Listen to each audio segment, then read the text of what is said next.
The drive from eastern Oregon onto southern Idaho. Quite beautiful, actually.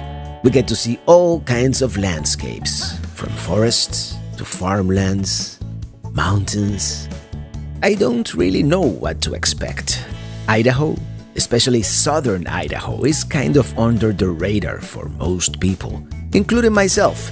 So I invite you to explore it together. We're here in mid-August of 2019, and in today's episode, we're going to explore the area right along Interstate 84. We'll drive by the capital, Boise, 3 Island Crossing State Park, and Shoshone Falls, both along the Snake River, and lots more. Amazing how much there is to see. I'm riding in my RV, wherever I want to be, 'cause I'm free in my RV, yeah. Well, since I couldn't take a picture with the actual road sign, I figured this is the next best thing, right? Anyways, I got lots of good information in there about state parks and where to go next. So that's what I'm gonna do. I still don't have reservations, but I'm gonna drive about 2 more hours. Then we'll see. This is the Snake River, right behind the Welcome Center, and the Snake River is gonna be pretty much ever present throughout our stay here in southern Idaho. And there's road construction on the Devo Bridge between Oregon and Idaho. I'm starving. I'm having hunger pains. So, I'm in the mood for some burgers. And I have these burgers here. They say sell by August 14th. Today is the 15th. But, I mean, they smell good still. So that's what I'm going to have. Some grass-fed beef patties here. And this is probably not the right way to do it, but this is how I'm going to do it, just on the skillet here. I know I should have probably seasoned this beforehand, but I'm just gonna do it now. Salt, pepper, garlic, onion, the usual stuff. I'm too hungry to be fancy. So, I'll show you when it's done. Add a slice of Havarti cheese. That's it. That's my burger. Bon appetit. As you probably know, I use Google a lot when it comes to planning my route. You've probably seen all the stars, thousands of stars in my map, depicting points of interest where I want to go. But sometimes there's something to be said for human intelligence, like and get the advice from someone who's lived here in Idaho all their life, like the gentleman, a nice gentleman here at the Welcome Center. And I'm telling you, every state should have a welcome center right at the entrance. You listening to me, California? Continue on I-84 East for 48 miles. So first we're going to pass by the capital, Boise, and then we're going to I forgot the name of the town, but I have it written down here. I just can't read it right now. Unfortunately, our visit here in Idaho is going to be transient at best. As I mentioned in the previous episode, I have to be in Pennsylvania in less than a month. But we'll try and see the highlights, like at the very least, drive through downtown Boise, Idaho, basically to see the Capitol building before we continue towards Glenns Ferry. At first sight, it seems to be a very nice, clean city. There's the Capitol building with its customary dome. Well, almost customary. Not all Capitol buildings have one, but let me tell you, I kind of regret not allocating more time to Boise. It seems like a cool city to explore by foot, at least this area. I had no idea it was gonna be this nice. The Capitol building, by the way, completed in 1920. It apparently holds lots of works of art and attractions, including an uncracked full-scale replica of the Liberty Bell. Definitely coming back, but right now I have something else in mind. The nice gentleman at the visitor center recommended 3 Island Crossing State Park, and that's where we're gonna spend the night. The speed limit in I-84 80 miles per hour! Not that I would ever go that fast towing the trailer, but yeah.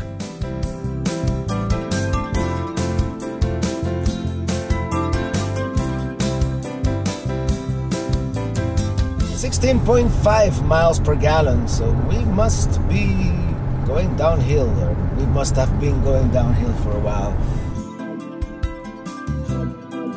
Here we are, Glenns Ferry. Uh-oh, we've got a train.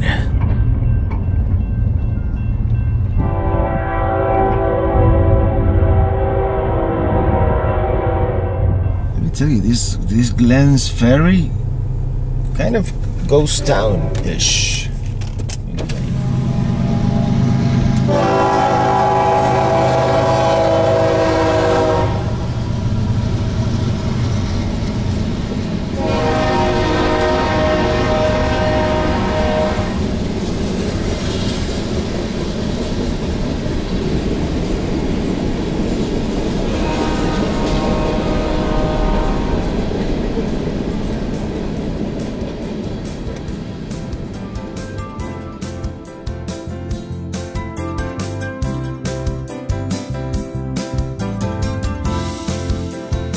We've finally made it, 3 Islands Crossing State Park.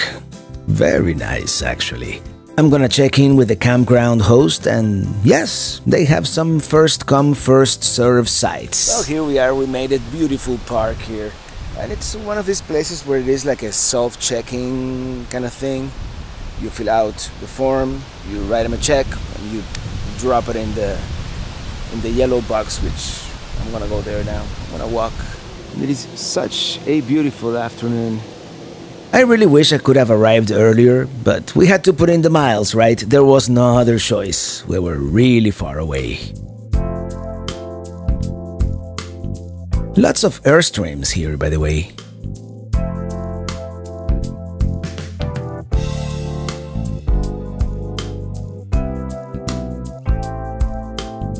My stay here will give me an opportunity to brush up on my Oregon Trail history, since this was one of the most famous river crossings in the historic trail, and the most difficult one in Idaho. There was an alternate route further south, but that one was even worse. So many people chose to cross here, and many perished. Eventually, in 1869, one Gus Glenn constructed a ferry, hence the name of the town, Glenns Ferry. In a way, actually, for the next couple of weeks, I'm going to be intersecting and paralleling the Oregon Trail a couple more times, so that will be interesting. I love learning about history, especially the parts that I'm not all that familiar with. Wow, what a unique landscape here.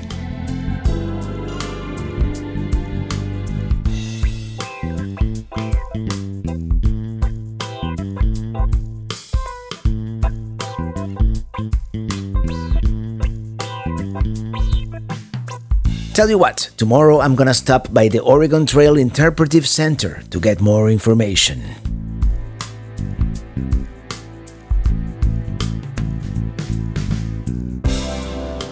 Right now, sunset is upon us, and it's going to be a beautiful one.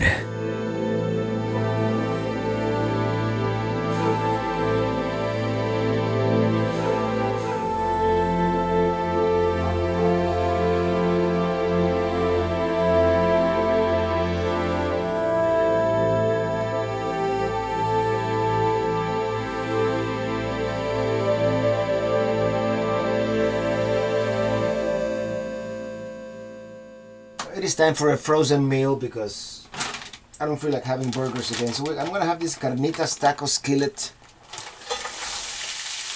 I added the water. It's gonna take a lot longer than what it says on the packaging because, as you know, these RV ranges, they don't heat up as much. Actually, it came out better than expected. Good night. Well, good morning. It is late morning. It's around 11. I'm just gonna walk around the park a little bit and then off we go. Let's check out the Oregon Trail History and Education Center. This, in a way, could be considered the predecessor to the RV, right? Imagine if you could put like a cassette toilet, a bed, a wood stove, Wait, with the canvas enclosure, that could be a fire hazard actually. Let's step inside.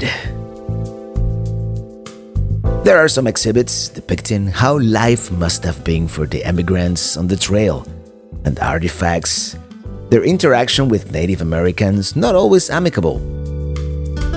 And here we have a map of the different routes, including the original Lewis and Clark expedition further north. And this is the Oregon Trail. We are here, actually. Here it is, the travel trailer of the Oregon Trail.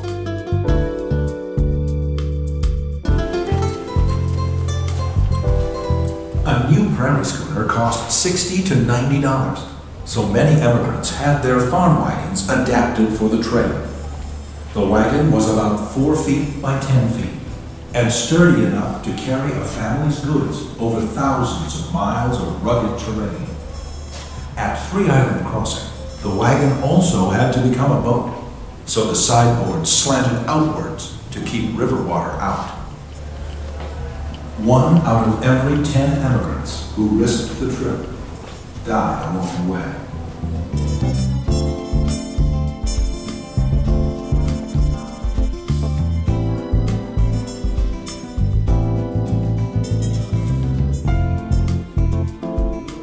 Well, this was certainly worth visiting. I'm glad I went into that visitor center. They have a lot of information. They have a 10-minute movie which is really dated. It looks like a VHS tape, like from a long time ago, but you know, it has all the information. And I didn't know, apparently the Oregon Trail, this is where the Oregon Trail intersects the Snake River, and that's where they had to ford it, you know, with the horses and stagecoaches and all that. Beautiful area, by the way. And the reason it's called the Three Island Crossing is because of that, because they use the 3 islands, or 2 of the 3 islands, as stepping stones to be able to ford the river. And of course the Native Americans helped them out, telling them which areas were safe and unsafe. And of course, apparently 1 out of 10 people who did the Oregon Trail didn't make it. So I want to learn more. I want to learn more about the Oregon Trail, and maybe on a future trip we'll retrace their steps with a much more advanced stagecoach, also known as an RV.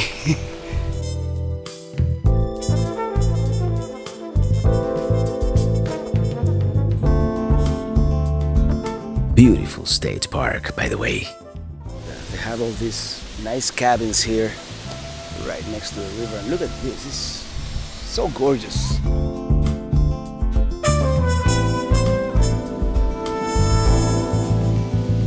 I really like to learn about these things because, as you probably know, I wasn't born in this country. I didn't come until the later years of high school, so I have certain gaps in my knowledge of American history that I want to correct. You know, I want to fill those gaps. And the Oregon Trail, it's one of those things that I actually didn't really know about until recently, relatively recently. So I'm gonna listen to an audiobook now on my way to Wyoming. On the move again.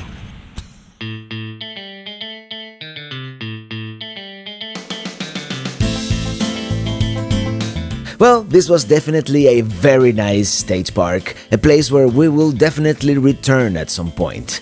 And the town is pretty as well. Not as lively, but very pretty.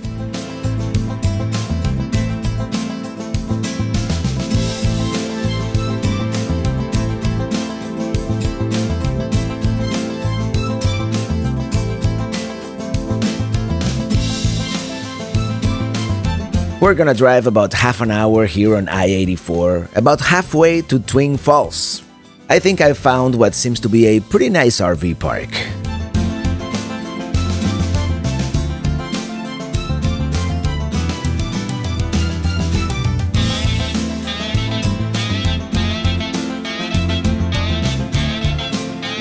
Here we are. It is called Intermountain RV Camp, and I guess they are also like an RV dealership. In any case, this is my pull-through site. Pretty nice, very well situated RV park. Kind of basic, but that's exactly what I need. $30 a night if you're under 30 feet. I think that's what she told me. It's like a special they have, 30 under 30. So otherwise it's a little more, but they do have Good Sam and Passport America and all kinds of discounts. It's called Intermountain RV Park, and we are 25 minutes away from the bridge. Okay, Google, what is our destination? Your destination is Hansen Bridge. Hansen Bridge is supposed to be very beautiful over there. Whoa! Over the Snake River. And from there we're gonna go to Shoshone Falls and the other falls. It's called Twin Falls for a reason, because there are two waterfalls in town. So off we go. Well, they have one of these things that Nomadic Fanatic likes. What are they called? Muffler. Continue on North Frontage Road for half a mile. Muffler men, I think they are called, these oversized fiberglass sculptures. Intermountain motorhomes. Yeah, they do RV repairs too and all kinds of stuff. They're like a dealer, campground, repair center. Alright, let's continue towards Twin Falls.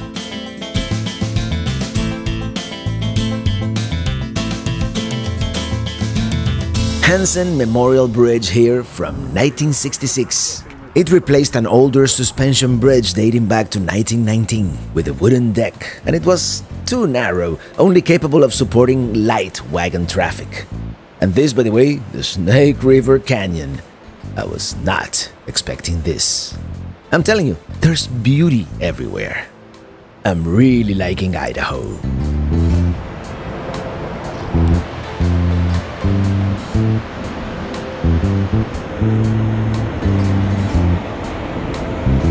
Okay, this is the Thousand Springs Scenic Byway. Well, maybe I'll take it on the way back. Lots of agriculture here in this area. I wonder if those are potatoes. How do potatoes look? I mean, Idaho after all, right? There should be potatoes.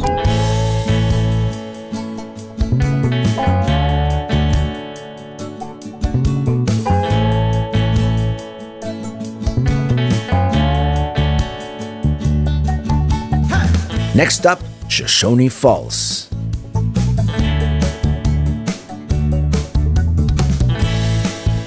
It is $5 to enter the park.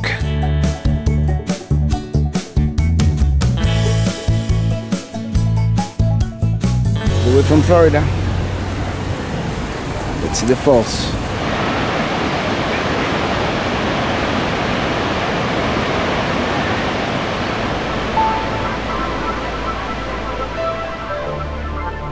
That is truly amazing. Let's get closer. Often called the Niagara of the West. It is actually 45 feet or 14 meters higher. And right now, in late August, we are not catching it at its best. Apparently, the flow is the highest in late spring, and it diminishes during the summer and fall months as the Snake River water is diverted to be used in agriculture. Still, not bad at all. I'm actually quite impressed.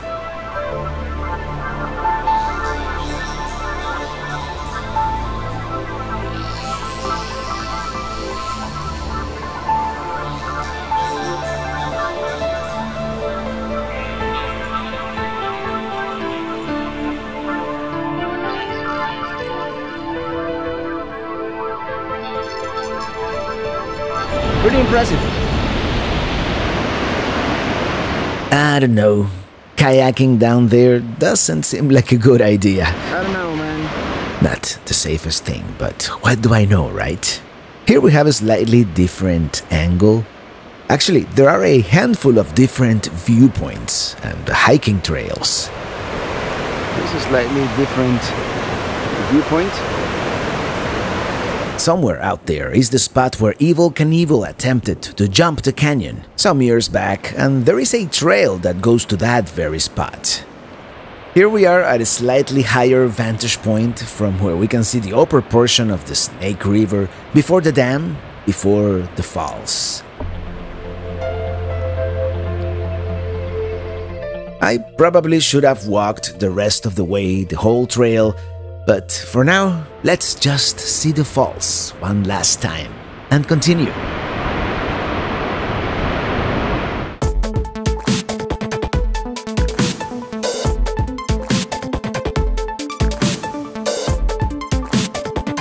We're gonna rush back to the RV park because it is Friday and I have a live stream to do. Hello everybody, welcome to another RV live chat. Today I'm coming to you from Idaho and I just visited Shoshone Falls. Till next time, thank you so much. See you next Friday at 6 p.m. Eastern. Okay, I think that was a pretty successful live stream, broadcast.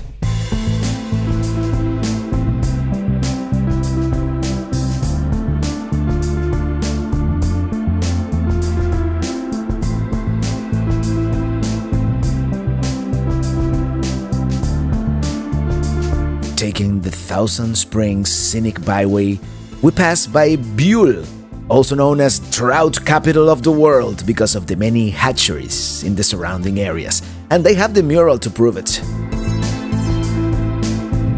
Lots of cattle in this area.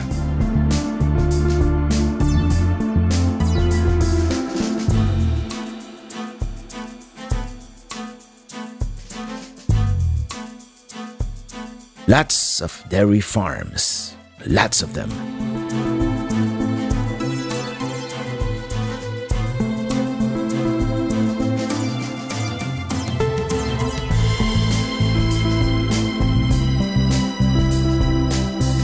Probably a lot of corn and wheat too, right? But potatoes? I don't think I've seen any potatoes in this area. Not that I would know how to spot them, right?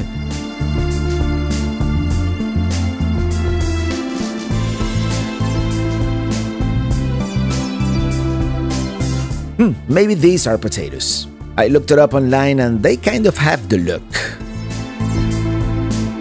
Oh wow, check that out.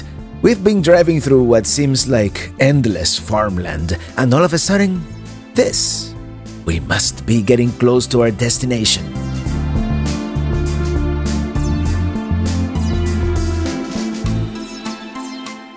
This here is called Balanced Rock Park and wow, this is a very nice campground.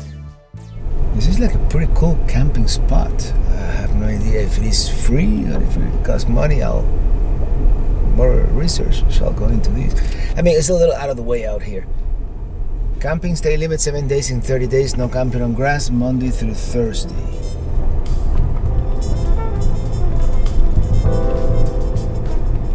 It's beautiful. It says Monday through Thursday. But then you can camp up to 7 days? Wow. I mean, take a look at this place.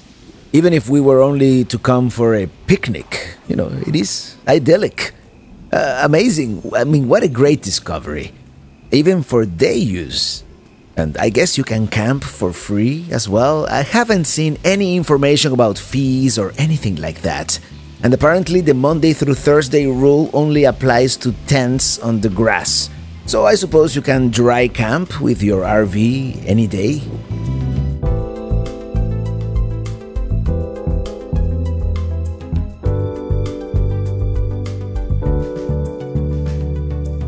I mean, this has got to be like one of the area's best kept secrets, right?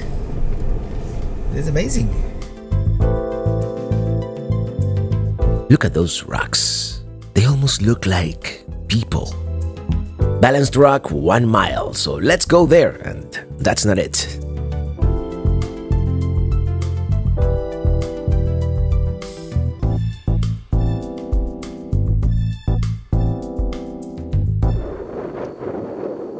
Is it me, or does it look like a comma? In any case, that's a really unique rock formation. I'm glad I drove all the way here so we could see it. The other rock formations are pretty cool too, by the way. Well, this was definitely worth it. I can't believe I forgot to bring the drone, but... It was probably too windy for the drone anyways.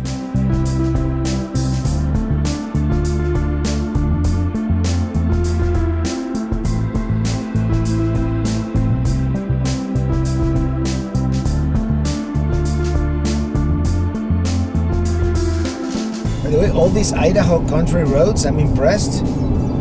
Amazingly well maintained. I mean, smooth. I mean,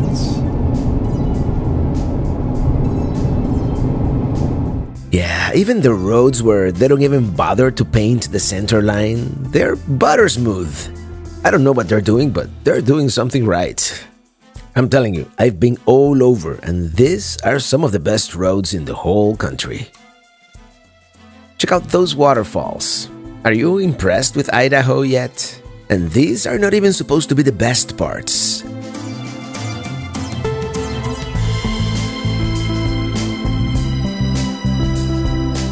There's supposed to be a hatchery somewhere around here, and I have no idea what to expect, but it would be cool to see it, right? Well, don't be fooled by the long days of summer. It is actually pretty late, and the hatchery is closed. Let's try something else. Let's go down to the Thousand Springs. Wow! Look at that! Yep, that's a pretty nice view of the Snake River and Ritter Island.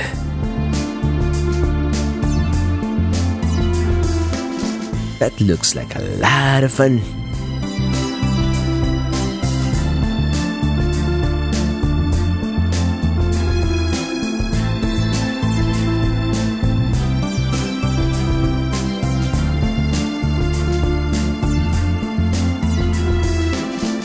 I guess it's not my day.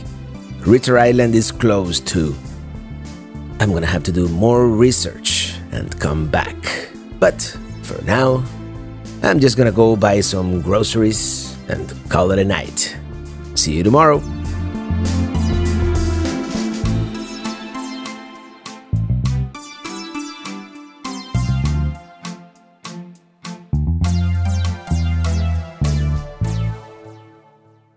Well, hello everybody. It's been mostly a work day and I still have some work left to do, so I'm not gonna be doing too much sightseeing today, I don't think.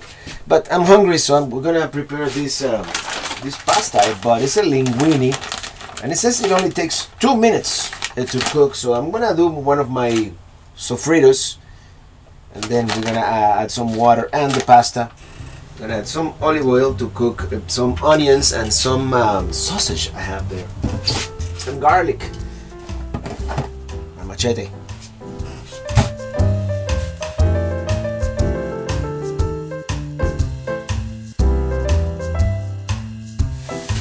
Multicolor pepper mix.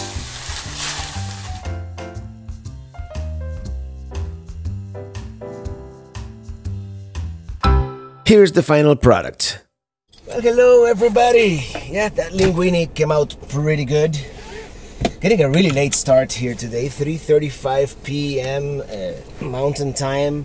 But you know, sometimes, especially when you are traveling long term and you work from the road, some days have to be work days, and today was one of those. I finished the video. Today is Saturday, so that video has to be ready tomorrow morning, and I left it uploading. Hopefully the internet gods, you know, look down on me and smile and make this upload possible. It's a 45-minute video. Alright, let's explore the area a little bit. I mean, the good thing is that it doesn't get dark here until almost 9 p.m. So we have about 4 hours of usable daylight. So let's try to see something.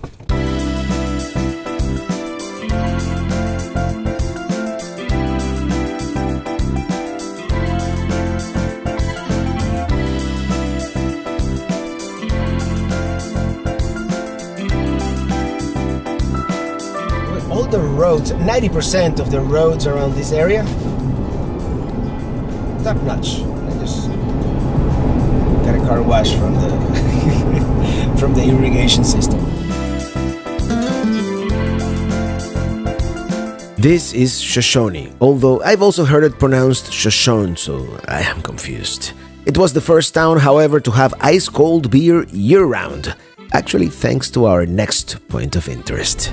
One thing, 25 miles per hour is the speed limit in all these towns. I mean, it must be my fast-paced Miami mind, but that seems like excessively low to me. But when in Rome, when in Idaho, Of course, you jump on I-84 and the speed limit is 80, so I guess it averages out. And those must be the Sawtooth Mountains in the distance. I really wanted to go, but it'll have to be another trip. We're going to the Shoshone or Shoshone Ice Cave. I don't recall who recommended it, but it is supposed to be really cool, or cold rather, which in the middle of August here will come as a nice respite from the summer heat.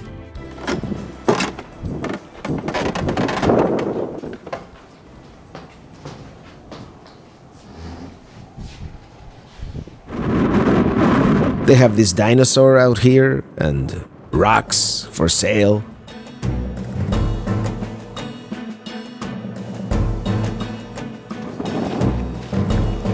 The cave is apparently a lava tube created by an ancient, now dormant volcano.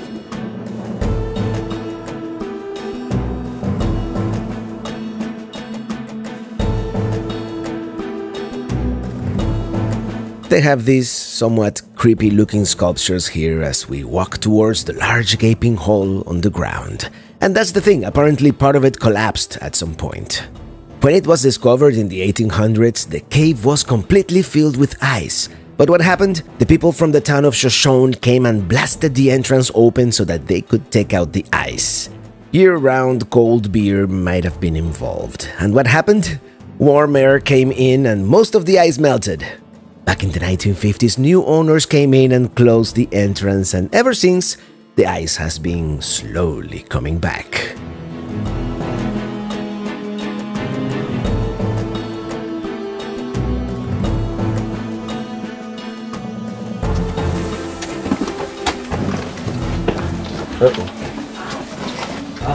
So these icicles will melt and then reform within a matter of a few weeks. Like that tiny little thin icicle that's right there, that used to be like this wide like about a month ago. Wow. Now it just shrank down. Oh no! But then they reform really quickly. The temperature fluctuates seasonally between the mid-20s and the mid-30s Fahrenheit. Right now, it is about 29. Okay, so these are prehistoric bare bones. They're about 10,000 years old, and they were discovered by Russell Robinson when he was cleaning out the back of the cave. So these were the bones of a mother. We did have the bones of two cubs, but unfortunately they were stolen a number of years ago by a former employee. Pretty cool, the condensation in the air.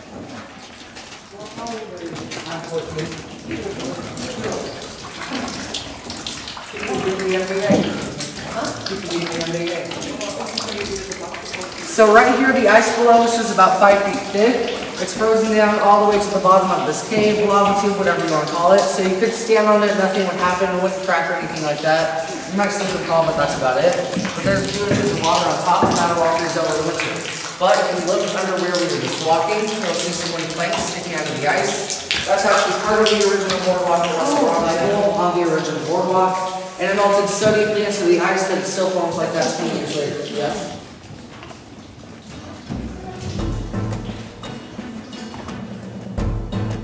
Right here, this is actually the most recent collapse section of the lava tube. This happened in 1983 during the Boise earthquake, which affected all of Idaho. Yep. That's actually a part where the lava tube branched out too wide, but in past eruptions it cooled too quickly and it sealed itself up. We are reaching the end, which is the original blasted entrance, sealed in the 1950s. Okay, so right here the ice below us is just over 17 feet thick. There's a few inches of water on top. If you'd like to, you can actually reach down and touch it. Right here we have our little rock collection. These rocks were found within a 100-mile radius of here. Cool, glow-in-the-dark rocks. Overall, this was a really cool experience. Not because of the beauty of the cave. I mean, look at it. It's just a lava tube that looks almost man-made. But because of the fact that it is frozen year-round, and because of the history and the context given by our very young guide.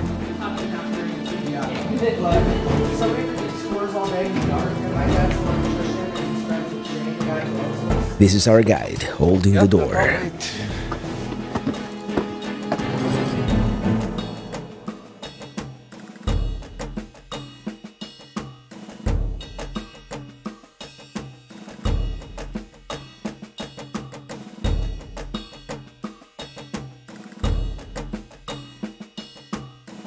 Well, I was pleasantly surprised with the ice cave. Well, as you saw, it's not like one of these dramatic caves with a lot of stalactites and stalagmites, but the tour guide, it's what makes it. He tells you story, background information, and the fact that it's so cold in there, naturally, it's kind of strange. Let me tell you, I kind of wish we had time to explore those mountains, but tomorrow we must continue east. And the viewer contacted me this afternoon inviting me to dinner and a beer at a local brew pub, so after our next point of interest, I'm rushing back to Twin Falls. It is gorgeous around here. I had no idea.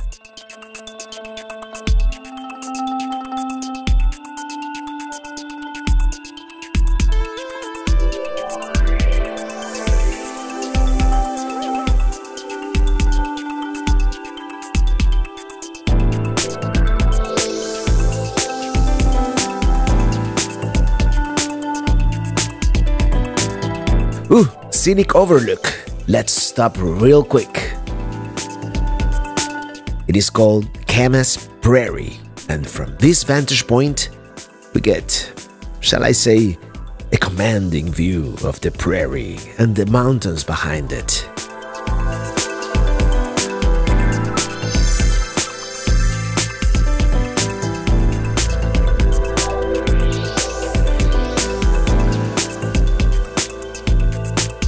I know when you are from Florida like me, we get easily impressed by landscapes like this, but I think this is impressive in any context.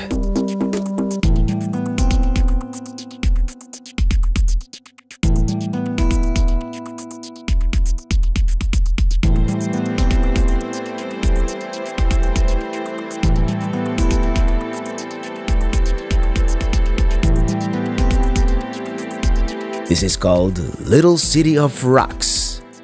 Let's go for a little hike.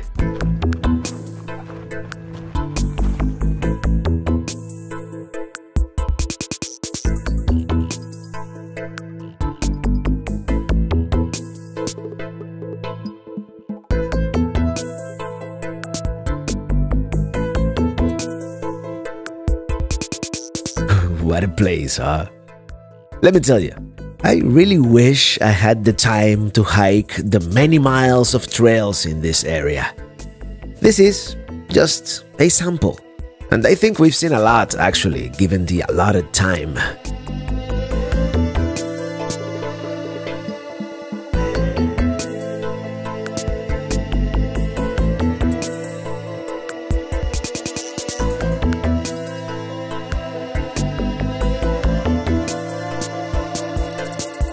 The lighting is not the best, and it is a little windy, but let's fly around a little bit so we can see how large this area really is.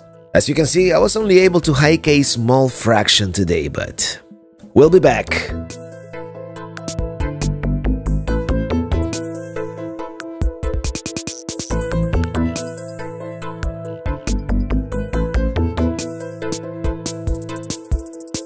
That place was amazing. This is reason enough to return to Idaho with more time. Amazing rock formations. The road in is a little rough here, but not too bad. I've been through worse.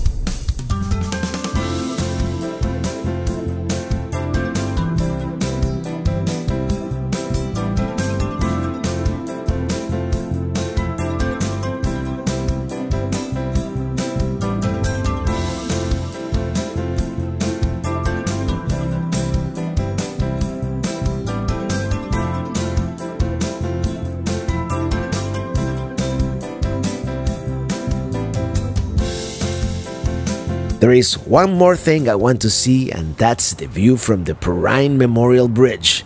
It is supposed to be spectacular, overlooking the Snake River and this golf course.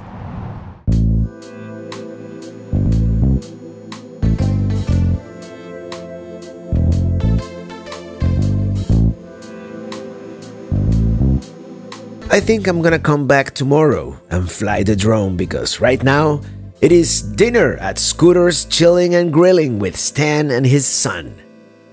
Thank you so much for the hospitality.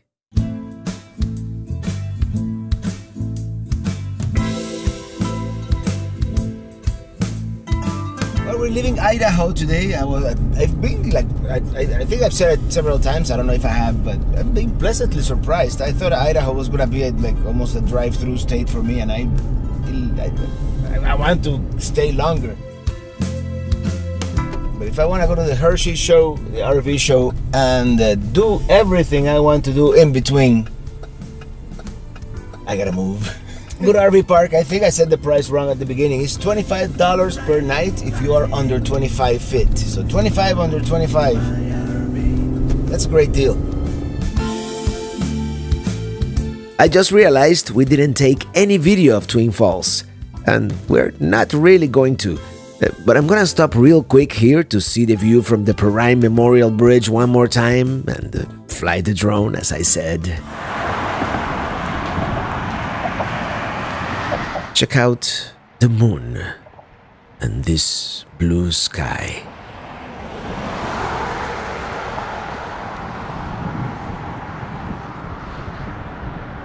It is a beautiful view here in the morning from the middle of the bridge.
Let's go to the visitor center on the other side. It looks like overnight camping might be tolerated.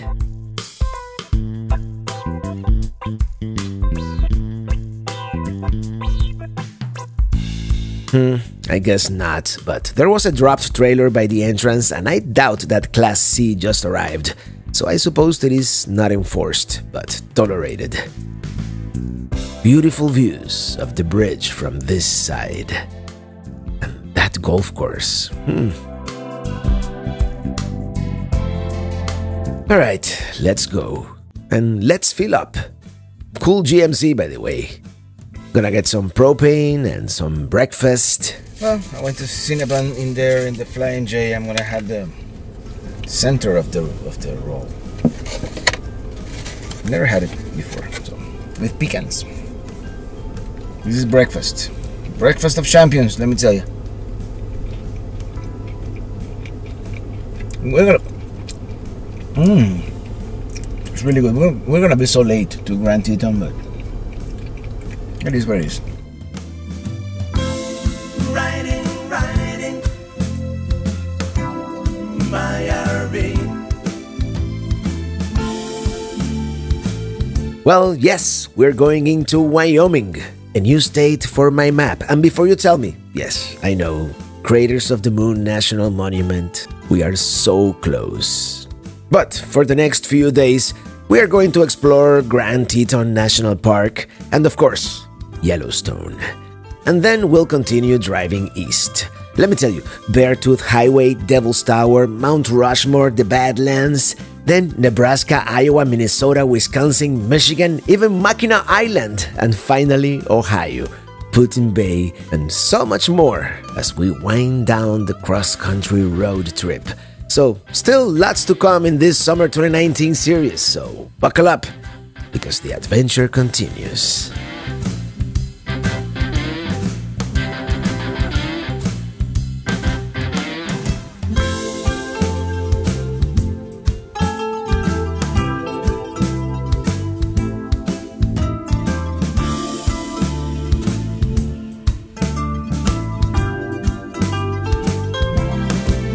I'm riding it